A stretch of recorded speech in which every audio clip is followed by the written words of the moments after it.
Welcome into the RotoWire NFL podcast. We are live.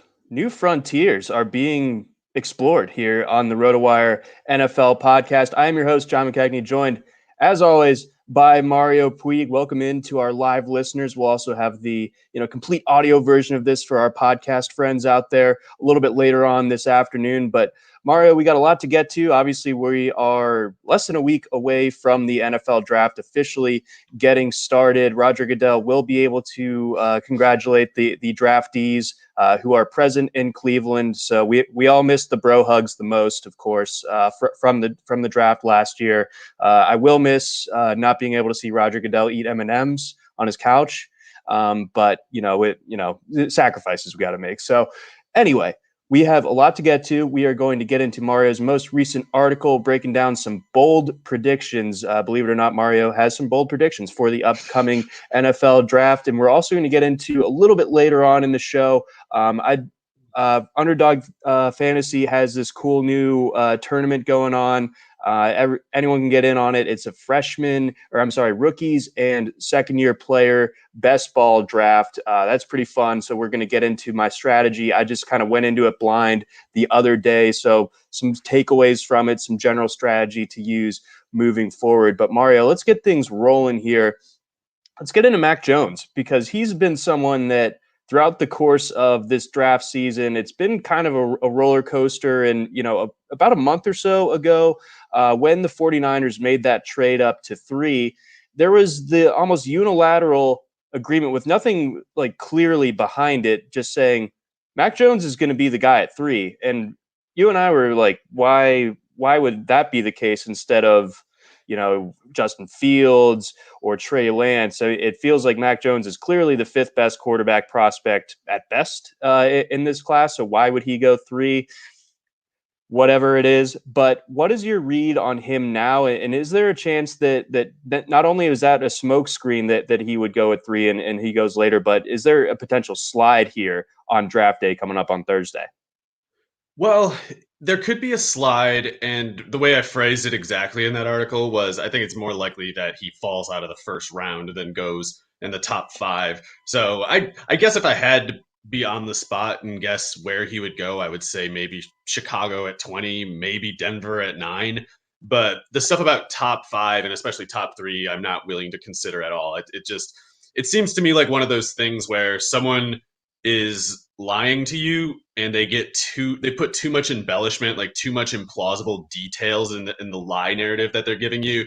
And if they had simply said something like Mac Jones could be the pick at surprise third overall pick, his hype is trending upward. They thought he would only go in the late first, and the rumors are heating up. Someone might trade up into the top 10 for him. That's the kind of stuff that I would hear and maybe go, that sounds plausible enough. That doesn't sound insane. It doesn't sound like somebody's trying to trick me. But when you say top 3 in a class that has Trey Lance and Justin Fields, I feel like that's going too far. And not just that, but some of the media tone around Mac Jones has just been sort of deferent in a way that just isn't typical, that isn't really precedented for a quarterback as visible as him. And I'm especially thinking of the DUI arrest that he had at Alabama, which it's known, it's been reported on, but it's one of those things that, it's like we got Trevor Lawrence saying something to the effect of like he won't obsess and, kill himself over competitive, psychotic competitive obsessions. Like he says that he won't be that way. And it's drummed up as like a panic moment for, an afternoon or whatever. There wasn't anything like that for Jones and his DUI. And there's not anything about, not that I care about this, or, I care, but I'm not judging him personally for this, especially since he was young at the time. But there's this photo going around of him like dressing up in an Obama mask as a Halloween present, and his family being like, "No Obama," and there's very racist undertones to that tweet.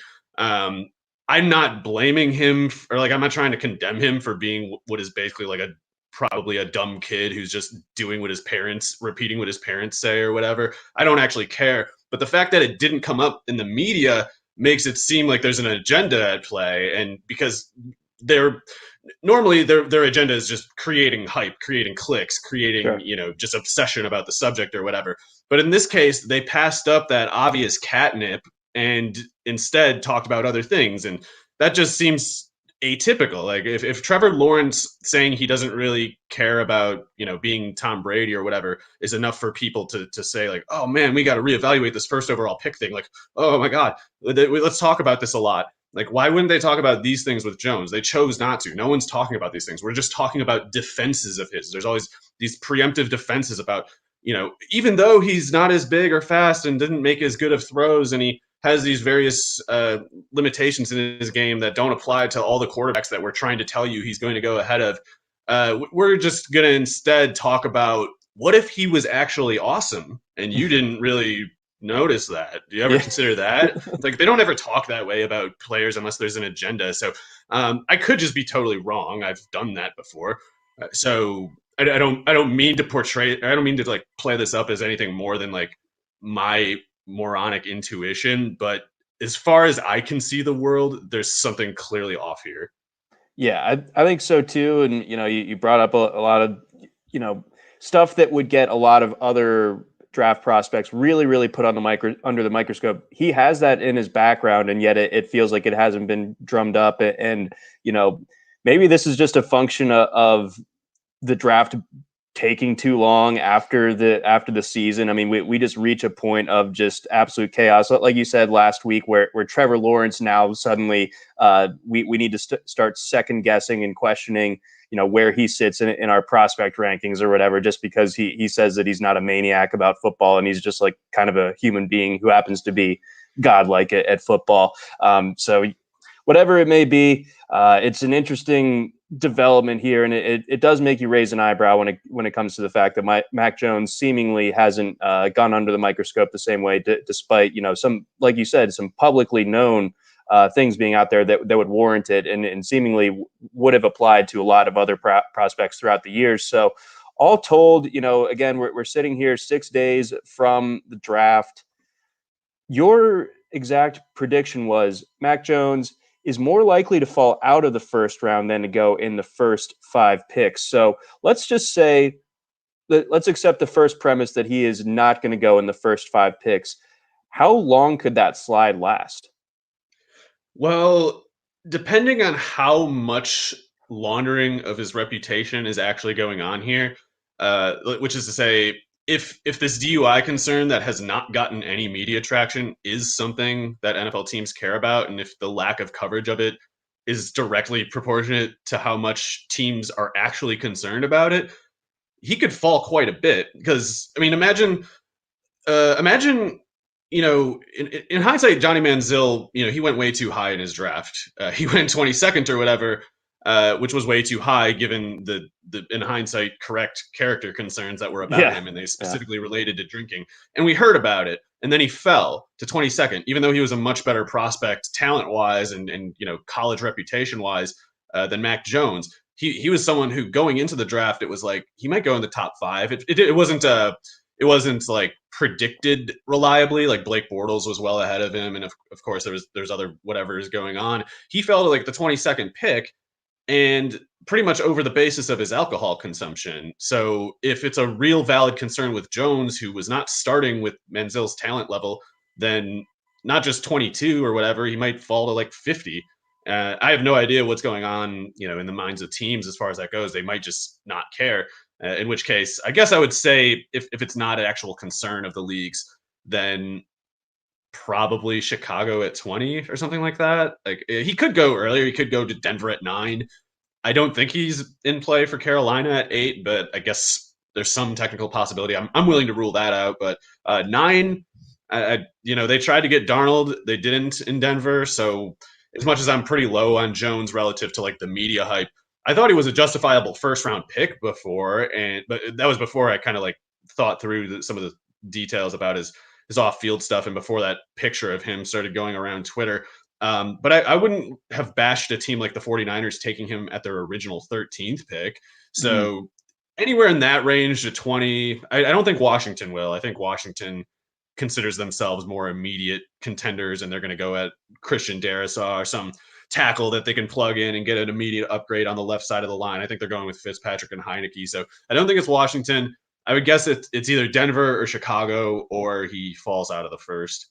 Okay. Yeah. No, that I think that those are the only really realistic landing spots. And like you said, I don't think Carolina is in play, especially not at 8. So yeah, that there's only a couple of spots that really he could end up. It's a little bit similar to like the top tier of running backs in the sense that like there's only a couple obvious candidates once you get to like the 18th pick or whatever Miami's picking at with their second selection. Like after that, there's only 3-4 teams that could potentially talk themselves into a running back in the later part of the first round. So it's similar in the sense that if you have the first 4 quarterbacks off the board and Mac Jones is the 5th one, like there's only 2 teams, like you said, that could really realistically stop that slide potentially. So and someone could trade in the first, I guess. I'm not sure. I haven't memorized the second round scene enough to know who might do that, but yeah, right now I would have to guess either Denver or Chicago picks him. Just kind of guessing. All right, so start stocking up on some orange and blue attire if you're Mac Jones. Let's get on over to Devontae Smith, someone that we've obviously discussed at length. We have a new data point on him, and once again, it's one that is not overly positive for all intents and purposes. He checked in at the medical recheck in Indianapolis at 166, which is that's really, I mean, that's light for, I mean, I think like Marquise Brown might have been rumored to be around a similar height, or I'm sorry, weight. He actually weighed in. He actually weighed in at like, it was like 166 or 167 at 5'9", and that was coming off of his surgery for the Liz Frank fracture. So he probably couldn't really lift weights before that, and they were saying he was up to like 180 going into last year. I don't know whether that's true, but I follow him on Instagram. He's bulked up. Yeah, so 166 with no broken foot explanation. It's objectively not great. Like it's just not good to be that skinny if you have the choice otherwise. And it's almost getting to the point like, does Smith care about being that skinny, or like, because does he not know? Well, no, it's not something that I'm it's not a question that I ask like to be critical necessarily. It's almost like I'm wondering, do they just not actually care for some reason that might be justified? Do they just not care? Because it's not hard to get higher than 166 when you're 6 feet tall, especially. Like it's pretty easy, and it's almost hard to not weigh more than that if you're going to a weight room a lot, and maybe he just deliberately is not trying to add mass, because if he wanted to, he probably could have. It's like he doesn't even care, which I wouldn't know what that means if so. Like, I guess it speaks to his confidence in himself if so. And I would guess there was some sort of, coach input on reaching that policy conclusion, but it's totally unprecedented. Like everybody who is skinny and as a prospect tries to add weight, even if it's like bad fake weight that they don't plan to play at. But he just did not care. He was like, it was kind of like, it almost felt the way like Lamar Jackson refused to run a 40 because he was like, I just don't care. If you think I'm a receiver, then I'm perfectly okay with not playing for you. There's like Smith just almost seems to be saying like, if you care how much I weigh, that's fine. I just don't care at all. And if that's kind of like a cool attitude to see it one way. He might just be kind of like ill-advised in doing it, but he might also just be kind of being a badass and saying like, I just don't care what anyone thinks, and I believe I'm going to make my point eventually, and I just do not care to try anything else in the meantime. I got better things to do. So that would be cool if he pulls it off. But if I was his agent, I'd be like, can you just kind of eat some cheeseburgers a couple days this week? Yeah, if you're in Tuscaloosa, like get some Dreamland. I don't know, and like Alabama's strength and conditioning program like makes giants out of men. So like, yeah, it's very surprising that not only has he stayed at that kind of like concerning weight, that almost like threshold that, if you run the query of receivers in the NFL weighing 175 pounds or less, you run into very, very few success cases. And then when you narrow it down to 166 or, under 170, it's like, wait, this is like you said, we're in an area of the abyss where it's just like a completely unprecedented what he does one way or the other, because no one has really tried to do what he's doing at the listed weight of 166. And I don't know if the team that ends up taking him is going to ask him to bulk it back up to, something a little bit more playable. I mean, not necessarily like 180, but like 175. I don't Right. really Yeah. know what the answer is, but I mean, does this give you even further pause? I know that, over the course of the last couple of months, we've started to kind of think that there's an argument where you could Smith not in the same tier as a Jamar Chase or a Jalen Waddle and some other guys now like Rashad Bateman, Elijah Moore. Maybe this Smith thing can be used as a tiebreaker against the Heisman Trophy winner. Yeah, it's particularly in a class where there's other really good, really convincing receivers with very clean profiles. It's pretty difficult, or I would say you just can't make the objective case against ranking Smith behind those guys, especially since he's not going to run before the draft, or at least it looks like he won't. Like to not put a 40 down in a vertical and a broad jump, that's asking for another whole layer to take a leap of faith over. Like it's just you like you said, it would have been enough concern if he had been 175 at 6 feet. Like we're into outlier territory at that point, and then subtracting another 10 pounds, and then you don't even run or jump before the draft. Like my position is like I believe that Devontae Smith will be a good starter, but I have to acknowledge it's a faith based assumption at this point. Like I believe it. But if someone is asking me, for an objective detail of the situation, I can't go and say like, oh, he's a slam dunk. That these things that are concerns about him are actually fake. They're not applicable. It's like they're all applicable and real. And I take the leap of faith because of how he produced at Alabama, and because the traditional like functional concerns of a skinny player just don't really seem to occur to him. Like it's there aren't really plays where he just gets clobbered and the play is unsuccessful. It's like even if he's like a string bean out there or whatever, and if we're concerned about him getting hit, it still seems to be one of those things where even if I can't explain why, he doesn't seem to get hit. It's like it's one of those things like maybe he's fragile, but he's so elusive it just doesn't really matter. Like Yeah, no one like you seems to rarely square see him Lamar up. Jackson get got when he's in the open field as a runner. Yeah, so it's one thing to be skinny and have him cornered and just pummel him or something, but that's not how it works. Like you have to catch him first, and it seems like people just can't really do it. And everybody around him, around the team who talks about him, they say like, yeah, he's different, but I'm not betting against that guy. He's different, both in he's freakishly skinny or whatever, but also he's just different. Like the rules don't apply to him, and that's a leap of faith to take that position when you can't objectively substantiate it. But that's the way I'm going with it at this point. But for like dynasty draft advising or whatever, I actually, and this is already like a week or two ago, posted like the final top 50 rookie top 50, and I did move him behind Rashad Bateman and maybe Elijah Moore. I can't remember, but I had them in the same tier, so that's kind Okay. of a cop out, I guess. But No. yeah, I mean, I had to, in the position of like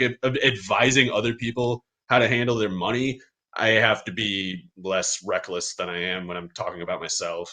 Okay. No, that all makes sense. And again, we're talking about where potentially a Devontae Smith type of frame could get into trouble, and you run into the possibility. I mean, that there's something to be said for the transition to the NFL, in the sense that maybe he lands on a team that doesn't use him right. I mean, we have this discussion a lot of the time that these last couple of years with Jacksonville's receiving core, and talking about how D.D. Westbrook is just being misused in the slot. And you pointed this out, and it's just like he's really, really skinny too. Maybe sending him into traffic is not the best way to use him. So, like, what if we run into a situation where someone takes Devontae Smith higher than guys like a Rashad Bateman or an Elijah Moore, but he gets used in the way that doesn't maximize his skill set, and in fact, is a detriment to what he can do on the field. Yeah, so I think that Smith can actually play the slot fine. I think Westbrook just is a different kind of player, and it's I think you could say something like Dede Westbrook's skinniness is a problem because it affects the way that he uh, basically absorbs contact. And when he's at a big density disadvantage, he doesn't have good enough hands and he doesn't have good enough like leverage and coordination instincts to offset it. I think Devonte Smith is a guy who just kind of is a like a spatial processing super genius. Like he Yeah. part of why he's so good is because he is one of the it almost is like Lamar, like you said, like where there's no way he could ever coach someone else how to be like him. Yeah. He probably hasn't thought about it long enough to know why things occur to him the way they do. But there's just something that is in him that lets him he just without even thinking in real time, like instantaneously just goes where he needs to. And I think that Devontae is one of those people because he goes over the middle a lot at Alabama. Dede Westbrook did not really go over the middle at Oklahoma. Like he was playing outside and far downfield.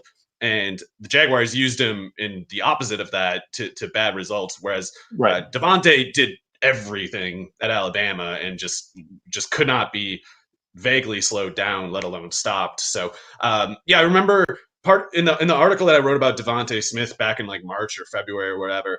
I was talking about how the Dede Westbrook case is often cited against him, but Dede Westbrook was a year older in his big season at Oklahoma than Devonte was last year, and even in that big season, he got shut down against Marshawn Lattimore. So there were certain signs that distinguished Dede Westbrook's big year from Devonte Smith's profile, and also crucially, Dede Westbrook was 23 that year, and the year before at 22, he was only a 700-yard receiver with Sterling Shepard on the team. It was after Sterling Shepard left that he really did anything at all. Whereas Devonte Smith, obviously Waddle got hurt this year, but I don't think Waddle's injury has much to do with Smith's stats. It's like Mechie would have done less if Waddle hadn't gotten hurt. Yeah, and I think you could also say that it's a feather in Devonte Smith's cap that he became like the true like the option one, option two basically in the Alabama offense. Everyone knew where the ball was going, and Yeah. he still couldn't be stopped. So yeah, I don't take anything away from him by virtue of Jalen Waddle's injury changing things around in that offense. I think you could almost argue again that like it's more impressive that he was able to do what he did when teams were able to try at least to stop him and use as much resources as they could. I said this before, but I think the final line that someone should go with Devonte Smith is you can acknowledge that he's unprecedented. Someone of his characteristics succeeding in the NFL is unprecedented, but it's also true that someone with his traits failing in the NFL is unprecedented. He is entirely new as a category. So it's one thing to say this hasn't happened. It's risky to assume it will. It's another to say everybody like him has failed. There hasn't been anyone like him. There is no case study. There it is. All right, let's move on over to the running back position. Of course, continuing on talking some rookies. So again, breaking down Mario's recent bold predictions article regarding the NFL draft. Let's talk a little bit more about Javonte Williams. Of course, the running back out of North Carolina has kind of had an interesting trajectory as far as his rankings across the consensus of people who do these things, the draft rankings and so on, the prospect evaluation. Some places have him as the number one running back. We do not. But he's someone, was billed as something that maybe he's not. I'll just kind of leave the floor to you as far as the comparisons that you drew up, and then I'll get to my secondary question after that.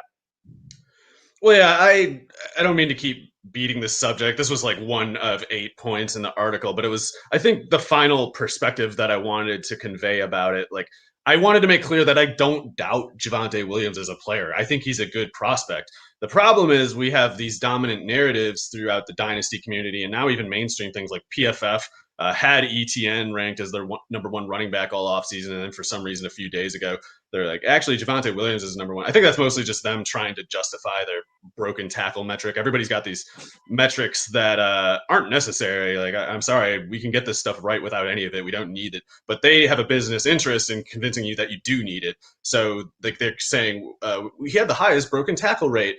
What are we going to do? Say that he broke the most tackles according to our metric, and then say he's the third best? That implies that our metric isn't useful, which it isn't. But so that's why I think they changed it. I think that was just kind of like a business agenda kind of decision. But there's a lot of other people who are like, Javonte Williams is better than ETN, and it's important to remember the genesis of these narratives. It's important to remember the actual history of this prophecy of his. And I talk about in the article how draft Twitter and dynasty Twitter, every couple of years they need to have their next Neo. They need to have their next prophesied savior who is not just a savior but also unlikely. It's not fun if it's just something obvious like Travis Etienne, like, oh, he had 1,000,000 touchdowns at 7.2 Yeah, yards 4 years per of killing it. Yeah. news. I need something that's more compelling as a narrative. I need a scrappy underdog who rises to the top and creates a compelling epic story or something. And it was David Montgomery a few years ago, along with Hakeem Butler for some insane reason. But it's like David Montgomery was one of them, and Javonte Williams is the new one. It's like they got bored with the story of Travis Etienne and even Najee Harris. It's like the Javonte Williams hype largely came from people who were comparing him to Nick Chubb, which is to say, like, a player who is more exciting than Najee Harris, but much bigger and stronger than Travis Etienne. It's like the golden standard, and we were the ones, the devoted, who were smart enough to see this prophecy and be on the correct side of this imminent deity. And it's just bored people in some senses. Like there's a reason why things like QAnon are alluring to people, and a lot of it has to do with feeling like you're a detective who's playing a small but crucial role in some big, meaningful story. That the world is just noise and meaninglessness, and we want to believe that there's meaning and stuff, and we got to have these kind of compelling, relatable, classic tales to keep us believing anything otherwise. And it's more interesting to think like, hey, there's this group of people of which I'm a part who go the extra length and really dig into the truth to find what other people are too simple and distracted to find. And you end up going down rabbit holes, and you end up in echo chambers where you convince yourself of all these things that beforehand you just would have not thought. Like you just wouldn't have been in any danger of saying some of the hyperbolic things that some people have said about Javonte Williams. But when you're talking among other people who are like-minded and obsessed about the same things as you end up going to weird places.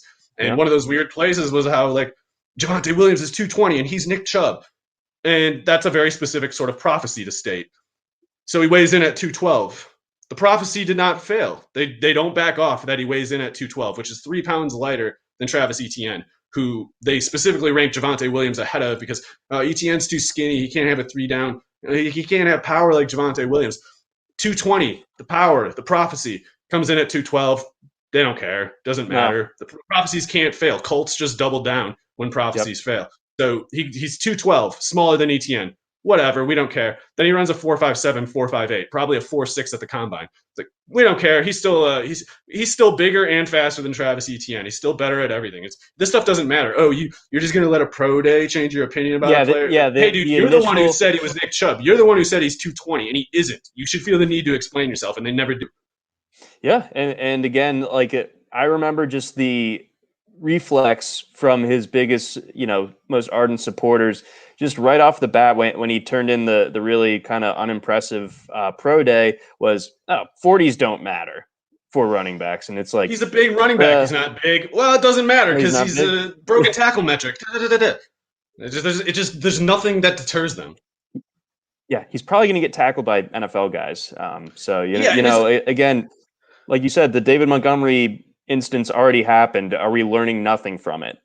Right. So to circle back a little bit, I do think Javonte Williams is a pretty good player, and I resent that I sound like I don't think he's good because I'm having to clarify what's wrong with these various hyperboles that people are just jamming the discourse with. It's just this noise, this constant just hum of misinformation about Javonte Williams, and just these just myths that are propagated all over the place. But I think he's good. I think he would have been totally reasonable valuation as just like a good second or third round pick. And I think he's better than David Montgomery, whatever that's worth. But what I say in this point in the article is that you should basically think of Kylan Hill and Javonte Williams as the same sort of prospect. Neither of them is over 215 pounds. None of them runs better than a 4.55. They both have 3 down abilities. They both break a lot of tackles. That's their game. They're the same as far as all those details go. And yet you hear people say, like, oh, Javonte Williams should be like a top 25 pick and the first running back off the board, and Kylan Hill's a sixth or a seventh rounder. You're wrong. You're confused about something. I don't Yeah. know what it is or if you care, but you're confused about something. And if you have a bigger perspective going multiple years, I think Kylan Hill and Javonte Williams both fit into sort of like a like the sort of category that Zach Moss was last year. And I think Zach Moss is good. I know a lot of people are bored with him now, but it's like he got hurt and otherwise played pretty well as a rookie. And at Utah, he broke a hell of a lot of tackles, and he was a 3-down player, and he caught passes well, and he dominated all the time. He made great, entertaining tape. He ran a 4.65 where I think this doesn't really get talked about enough, but he would clearly pulled up in that run when he was going. He did a 4.65 at the combine. So if we say Dalvin that Cook style, is that who was I the other don't running remember. back that It was like Ronald pulled? Jones. Ronald Jones, yeah. Yeah, it was kind of like that where you saw like his gait changed in that clip. It's not like he ran a 40 and then pretended he had a hamstring injury to get out of running a second one. He probably Right. would have ran a second one if he could have, because it wasn't that good. It was a Yeah. 4.65. So he looked to me like he pulled up in the last like 5 yards of that run. So maybe he could have done like a 4.62 or a 4.63 if he had been healthy. And if you had a 4.62 or a 4.63 at the combine, it's probably at worst a 4.6 and maybe even like a 4.57 or a 4.58 on a pro day track, including North Carolina's. Right. So Zach Moss is a guy who should be thought of as the same as Javonte Williams and Kylan Hill, in my opinion. And if you can't find a way to have enthusiasm about Zach Moss and Kylan Hill, but you are a super fan of Javonte Williams, I think you're not doing the math at all, and maybe you're doing the wrong math. I don't know. Yeah, you're But just intentionally looking at the information one way. I mean, you're like shoehorning basically. You're saying right. you're And planting your Moss flag ran on that. Javonte Williams without considering anything else. Yeah, and Moss ran that at like 223 or whatever, not 214, not 212 or 214 or whatever Kylan Hill was. So it's like I'm okay with being a fan of that guy or whatever, but you should be more generous with be more inclusive into your cool running back club, because you're just being arbitrary right now. I think that this is a good jumping off point for I think something that's interesting that maybe gets lost in the overall context of draft evaluation, but more so like year over year prospect evaluation. I think Zach Moss is the perfect example because he's a rookie a year ago, so he's someone that had a fan club, had a lot of people like really buzzing about him. Has a rookie year that's not great, but fine. And like you said, people are bored of him now, and it's like, do you not think that this similar path could happen to another rookie with very, very similar traits and metrics and similar type of play style? Like that could easily happen once again. And he landed in a spot, Zach Moss did, where you figured, yeah, if he's like ready to go, then he should beat out Devin Singletary like pretty quickly, pretty easily. So I mean that.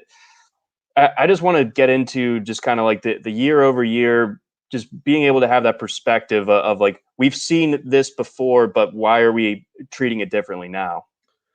Yeah, it's some social media might have something to do with it. Like we're all more goldfish brained than ever, and we all were probably goldfish brained enough as it was. And it's time is either like flat at this point, or it's circling into itself like an Ouroboros or something. And there's no actual placement that is finalized. Everything's up to negotiation. Everything can be forgotten or revised as necessary, and people believe literally everything. There's somebody who believes everything now, and they have a community of like-minded fools who all egg each other on, and like an objective agreed upon consensus reality just doesn't exist. But I think Zach Moss is a guy who he has a wide range of outcomes still. I think like I actually thought his rookie year would have to be called a clear success, if only because no one gave him a real shot of beating out Devin Singletary going into the year, and he did. He I know they rotated in Singletary, and Singletary is a decent player. Like there's no reason for him to disappear or anything. But Moss did everything Singletary could do and better. So he took this guy who people were taking Devin Singletary in like the 4th and the 5th round going into last year. It's something that's something that already got memory hold, and everybody's going to say like, oh, I was never a Devin Singletary fan. Some of you were. Yeah, a lot of people were. Yeah, we were Zach. I think I can speak for you also. It's like we were Zach Moss truthers, so we were like Zach Moss is, maybe the coaches are dumb, but Zach Moss is definitely better, and Zach Moss was definitely better. And I kind of look at it at like there's a low floor because Josh Allen will always do a lot of running in that offense, but if you must take a pretty decent player in one of the highest scoring offenses and they're getting snaps, that's one of those things where it sometimes just makes sense to bet on it not knowing anything more, because that's more right there than what you get in a lot of things you have to speculate on. It's just, Right. he's in an offense that will score points and he will play in it, and he's a Mm-hmm. good player. So the usage is probably not going to be great, but in the off chance that we're wrong about that, he would have a huge year and basically no one would have had to pay much for it. See, exactly. And that brings me to my next point. So, again, earlier on in the show, I teased this, but Underdog is running this best ball tournament that is just rookies and second year players. Moss is among them. And Moss is someone who I targeted in my draft, and you could get him very, very late, in my opinion. Let's see. I got him with the 31st pick, and that doesn't sound that late on its surface, but to give some context here, so because it's a smaller player pool, way way smaller, it's again just first year and second year players. So it's just four teams in this thing, and it goes in a fast draft. So you kind of have to be ready to make a snap call on a lot of these guys, because there might only be like 90 seconds from the time that you picked to the next time that you're up, and a lot's going to happen in between there. But either way, Zach Moss, he went 31st overall. I grabbed him. I grabbed a couple of these second year guys that I think are being undervalued, and they're undervalued in this format. So I think you can extrapolate to regular season long or best ball with the entire player pool. I also drafted AJ Dillon with my next pick at 34, because they're both guys that we believed in as prospects, and maybe they didn't pop to what the consensus or the casual fan would consider like, oh, this is like going to be the guy. It as a second year player, what have you. But I think that presents a buying opportunity, particularly in this type of format. Sorry, did you say you got Dylan after Moss? I did. That is weird. I assumed AJ Dillon was still going in like the seventh round of redraft in 2021 best ball, whereas I figured Moss was going in like the ninth or 10th or something like that. I think people. It's strange to me that people can grasp, or people believe that Jamal Williams is useful somehow to an NFL offense, and they saw how he pretty much split reps with Aaron Jones last year, and instead of giving the same sort of share of the offense to AJ Dillon in projections, people are like, "Oh man, he's gonna play like quarter of the snaps, and Aaron Jones is gonna get everything else." Like, AJ Dillon is a lot better than Jamal Williams. If Jamal Williams took X share of the offense, then AJ Dillon is taking at least that and probably more. And Aaron Jones is a little running back who got hurt a lot at UTEP, got nicked up in the NFL without taking a big workload. You have to factor in the upside with AJ Dillon too. And if Aaron Jones, I mean, I love Aaron Jones and I was high on him as a prospect. It's like back when they drafted Jamal Williams in the fourth and then Aaron Jones in the fifth. I and plenty of other people were like, Aaron Jones is way better. He's going to be the good one. And yet, I think to not give AJ Dillon a similar sort of consideration, like giving him, conceding the possibility that he's a true standout starting running back is I think just kind of failing to engage the details, because this guy is really big, really athletic. He played well last year. He's basically everything that Jamal Williams isn't. Like, Williams is supposed to be a power back, but he has like a skinny frame and he's not fast and he's not strong, so he has to run at 150% motor to be 80% as good as any other running back. And because he's like a cool guy and a fun person to be around and a hard worker, that bridges the gap for people on the field and around the team to justify getting him on the field. But on the field, AJ Dillon is clearly the better player. And if God forbid Aaron Jones got hurt, AJ Dillon would immediately become, He's I don't gonna win you know, your league like if a that happens. top 20 player at worst. Yeah, I mean, like you said, the signs. It was a small sample because most of the backfield work was divided between Aaron Jones and Jamal Williams last year. But when Dillon was in there and involved in the game plan, 46 carries, 242 yards, two touchdowns. That's a 5.3 yards per carry average. So I mean, it's it's a small-ish sample, but I mean, it's over 30. It's significant. Like you can take something from that, and you figure that number is going to go up a fair bit, like you said, because Jamal Williams is gone. And again, there's as awesome as Aaron Jones is, there is injury history there, and I think there's a lot of reasons to draft especially later in regular best balls or what have you, to take the second running back on a team, because especially if it's a good offense, because if the lead guy goes down, you have a potential league winner there. So I think AJ Dillon definitely fits that mold, and I'm excited to have him on the squad as well. And then looking elsewhere, I think with this particular format and the way that the league is right now, especially with kind of how underwhelming last year's rookie quarterback class was, and then you lop on to, other than Justin Herbert, of course, and then you lop on the fact that out of this class, like, who do you think is really going to kill it this year other than Trevor Lawrence? I So mean, John, probably nobody. So right, I was wondering how many teams are in these leagues? Is it so 5 or it's 6 as small. It's well? 4. 4. Okay, so 4. It's like Herbert is definitely whatever the crown jewel of the quarterback pool. Then, and I'm a person who actually is pretty optimistic for Tua Tagovailoa, but he's probably not going to run that much, and Herbert probably will. Lawrence definitely can. Yeah, I think I would really, in a 4-team league where you can't really pad the quarterback position with depth options, or at least not reliable ones. It's like you'd maybe be.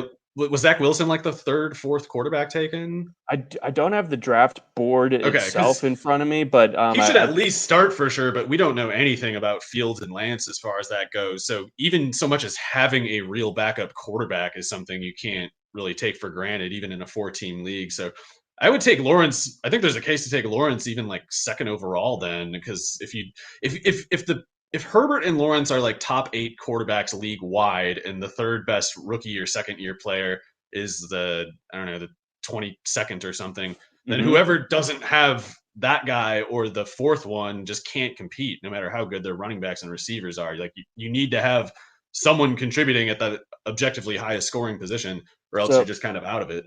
yeah, exactly. So basically, I got this huge pit in my stomach when I realized that I was a second pick in this particular draft. I went with DeAndre Swift. I would do that again, but I would only do it again if I knew that I could get Trevor Lawrence next, because I was freaking out that I had just completely shot myself in the foot, because I had that realization. It's like, I don't want any part of Joe Burrow in this type of format. Oh, right, I, Burrow. I Yeah. love I love Tua, but again, he's not in that same stratosphere. And Herbert, of course, like you said, is going to be the first quarterback off the board in these formats. So I really, really needed to get Lawrence, and luckily I did it. So I'm interested to see how the shape of these markets, kind of take and develop, as we get more sample, as we get more of these drafts running. But I think at the very least, it's important to make note that yeah, get Herbert or Lawrence, or be ready to get real creative with it. I waited to get my second quarterback much later. With the 39th pick overall, I got Trey Lance, and I don't feel great about that, but I feel okay about it overall because I have Trevor Lawrence. Yeah, that I think that should be fine. And in that league, again, it's like 1 or 2 teams will have a viable backup quarterback at most. So Mm-hmm. having a backup who at least has a ton of upside is realistically good. You can do probably, especially since you have Lawrence, and other people are probably going to try to punt and go with like Burrow, Tua plus maybe Lance, or like Zach Wilson as quarterback 1 plus Lance or Fields, and that could work. I don't like Wilson, so I'm not prepared to wager it. I would really consider it crucial to get uh, not just like a Burrow or a Tagovailoa, but I think the Herbert and Lawrence teams are going to win a lot more than that ADP presupposes. Like I think there's probably an edge there at quarterback to exploit, because people do so religiously and uncritically follow this assumption, like just wait at quarterback, just wait at quarterback. It's easy. Like it's easy if there aren't 2 guys averaging 28 points per game, and then the 3rd giving you 20, and the 4th 16, and the 5th is a backup. Mm-hmm. See, exactly. So yeah, waiting on quarterback in regular leagues, fine, but in this, where you have the player pool pared down like this, to where, There's like you no said, volume element. You no, need the that quality. exactly. So you got to have it. You got to aim high with your quarterback selections. I'll run through a couple other things By the or way, wrinkles John, here. Go on. sorry, I wanted to say, like, that Lawrence pick is a huge steal, and your team sounds awesome. I think people are. I know I've Sneaky. said something about this before, but people don't get how good Lawrence is. Watch some tape of him running again. You forget how insanely athletic he is. He is He going to ran away tear from the the league Ohio apart. State defense for a He's going to tear touchdown. the league apart. He's going to destroy the NFL. It's he is so awesome. Let's see. Because of the the narrower player pool, wide receiver and tight end are lumped in together, which took my pick of Kyle Pitts from super genius level just down to regular genius A level. mere Which brain. Uh, so what round so was that? I got him with the 10th overall selection. Oh, I thought you took Swift. Oh, wait, is that like the I second, took third I round? took Okay, Swift first, then Lawrence, and then Pitts was so your my third third pick. pick. Okay. Yes. Do you happen to remember what kind of receivers were going around there when you took him? Well, I I was just have able no to ability to guess what players are going where. You know. for context sake that so Pitts was my first pass catcher that I took, and then I backed it up with two guys with my next picks, both Jerry Judy and Jamar Chase. So I was able to There get you go. those guys, with my fourth and fifth selections. Like I was definitely good with that. And after our discussion last week about Denver's offense specifically, really kind of starting to think I'm going to get a lot of Judy shares this year. And then Jamar Chase being there, I know there's some uncertainty with any of these rookies as to what the landing spot looks like, but I mean, he's still wide receiver one in this class, and he could end up somewhere that's sneaky good inside the top 10 as far as the situation, maybe a quarterback goes. If he goes to Miami, I'm stoked on that or something like that. So I like the range of outcomes for Jamar Chase and for him to be available where he was. I was definitely happy to grab him. So I went definitely more rookie flavor with my pass catchers. Judy was the only second year guy I got. The other ones outside of Chase, I got Waddle with the 26th pick and then Elijah Moore with the 42nd. So towards the tail end of my draft. I think there's a pretty good chance that Waddle goes in the top 10. I think Chase is going to Cincinnati, which is interesting. It's just kind of like a lot of ways it could go. And I think T. Higgins is a total monster. And I definitely like Tyler Boyd too. So it's hard for me to figure out what a fair expectation for Chase is. But I love the Judy pick. I think in this format, it sounds like his market is in a real sweet spot by my Yeah, standards because there's just kind of like there's a concerning tone around him. Like there's this sort of tone of like there's hope, but there's concern. I don't actually see much concern, or at least the concern that I have relates to Drew Lock. It doesn't have anything to do with Judy. Judy's rookie season was actually clearly promising, in my opinion. So if people are kind of bored with him, then he's a guy I would want to just hammer shares of because I think people's perspectives are going to quickly change on that. yeah. Again, it's something where and you've kind of seen the forest through the trees on this in the Will Fuller case. Like everyone bangs on him for the drops, everyone bangs on Jerry Judy for the drops, and Will Fuller when healthy is tremendous. And I think Judy, I don't think there's any way that he sustains a catch rate under 50% again. And I know that Cortland Sutton's going to come back, but maybe that just attracts less That attention on helps the Judy. drop problem. Yeah, Yeah, that gives him space and he doesn't have to spend as much bandwidth being like, where's that guy? When am I going to get hit by that guy? I got to think about this while I'm thinking about where I'm putting my hands and my feet. He's just thinking about the second two things if he's got Sutton pulling the safety or the weak side linebacker off him. there we go. So again, we're Judy guys for sure. And then one last thing I want to get to, and I think it marries up nicely with what we've just been talking about. But for context sake, these guys, I don't believe they went in this draft, but this is a tournament, so it's going to run across every single league that is drafted, and the best overall team is going to be the ones that. Sorry, but that means that there's probably going to be a home run swing or two with the last pick that ends up being the one that kind of shifts everything. And so I want to talk about Nico Collins and Tamorian Terry in the context of potential late round targets in this, or just the general dynasty type evaluation, because they're the big receivers in this class. And then as far as like size wise, and then you look at them compared to guys like Michael Pittman and Denzel Mims that were the big guys in last year's class. Yeah, so I would fade Pittman in this format and probably most others. I do like Mims in this format and most others, assuming he's not going for a crazy price or whatever. I don't have much in the way of guarantee to offer anyone for Nico Collins and Tamorian Terry, especially this year. In a lot of ways, their profiles are not very clean. They probably both won't go as high as Pittman or Mims did last year. I just think they will prove to be steals wherever they go, and I make that assumption based on the way they produced in college and the kind of athletic testing they did. But in Nico Collins' case, he's going to get penalized for being an opt-out because the NFL is run by a bunch of psychos who are violent, Yeah, reactionary so I saw the personalities. saw the Raiders are having a lively discussion about the guys that opted out. It's like, okay, Yeah, yeah, they're yeah, like, Micah do Parsons, we bad player. Like, yeah, guys, do we want to have a good team, or do we want to maybe punish? Do we want to like lose some games in order to punish some guys who weren't eager to infect their families with this mystery plague that was just killing off entire older households?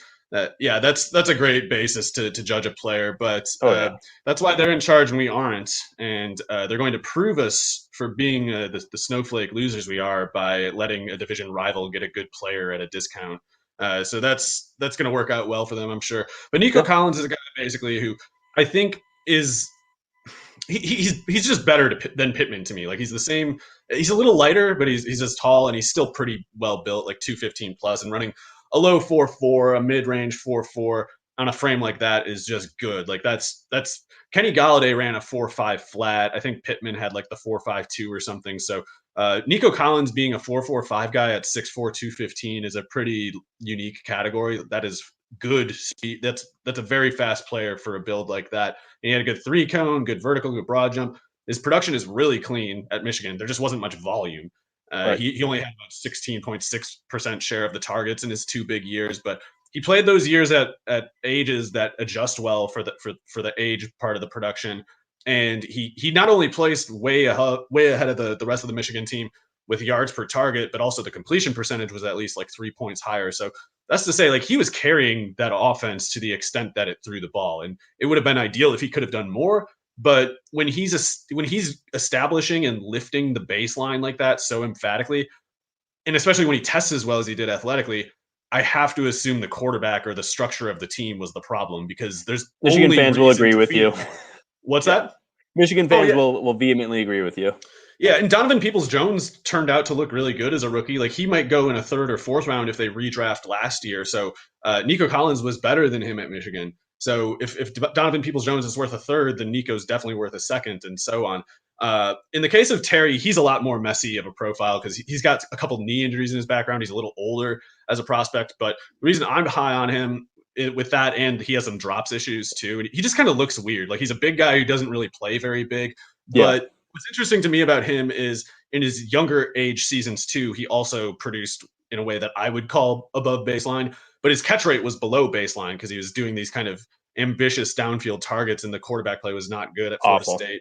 And he made it worse by not catching some of his targets that Oh, sure. a more tenacious receiver would have. But the reason I like Terry is because I think he has like a clinching ability, like a back of the ability to like just break the back of a defense downfield to the point that even if you're not featuring him as a receiver in your offense, the defense has to put a safety over the top. And if they don't, you can call that bluff of theirs and send him on a play action post route, and he's just going to dust who's ever on it. Like you need the safety over the top.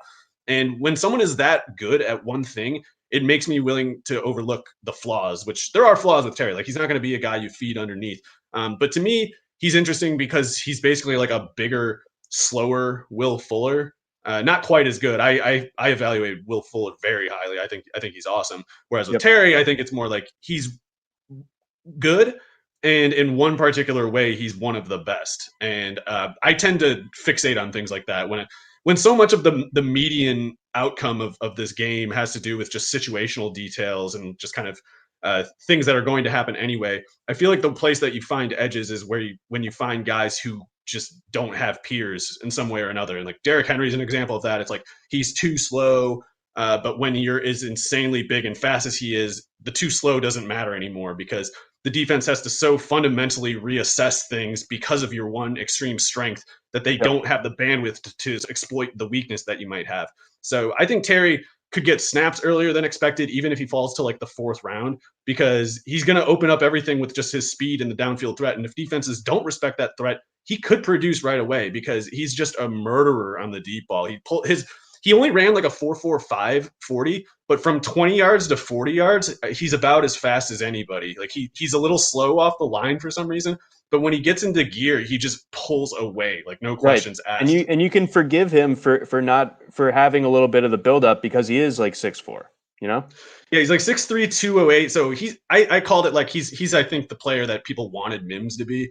Whereas Okay. I consider Mims like an average starter, and I think Terry having this true trump card in his game, I think could be the kind of guy who just plays above everybody's expectations for him. Yeah, I think so too. So definitely keep an eye on him in your rookie drafts. He again, like Mario said, has that trump card trait in his game, that I'd game love to see breaking him in speed. Seattle. If you put him Ooh. in Seattle opposite DK Metcalf, if they want to double Metcalf and double Lockett, like it's just a wrap. Russell Wilson's deep ball with Tamori and Terry will definitely work. Oh, my Freddie Swain shares. No, but that's going to wrap things up for this edition of the RotoWire NFL Podcast live stream. We'll be doing this probably more so on Thursdays. We will get another one. We'll tweet it out for everyone. We'll get another one in before the NFL draft at the very least, and we'll keep this rolling, of course, throughout the rest of the offseason. But for Mario Puig, I'm John McKechnie. Thanks for listening. Try RotoWire today, free for 10 days. Get our premium tools, rankings, analysis, and breaking news alerts. No credit card required. Go to rotowire.com/try.